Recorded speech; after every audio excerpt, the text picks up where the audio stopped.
ভক্তরা লোবা মায়ের পবিত্র মন্দিরে বড় পুরোহিত জেঠুর কথাটা মন দিয়ে শেষ পর্যন্ত শুনবে। এই লক্ষ লক্ষ ভক্তের মধ্যে আমি একটি কথা বলি, আমি একটি ভক্তকে দেখলাম দিল্লির সুধীর কুমার মণ্ডল, একটি ভক্ত।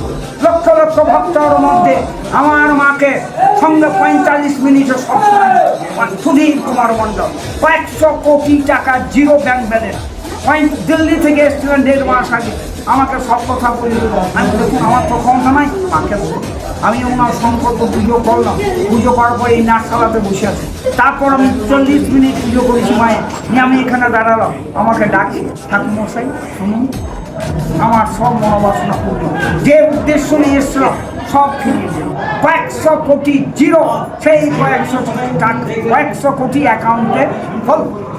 একমাত্র 45 মিনিটে সুধীর কুমার মণ্ডল আমার বিটিকে হেলায় দিলে হাসতে হাসতে উনি দিল্লি গমন করলেন, একটি ভক্ত।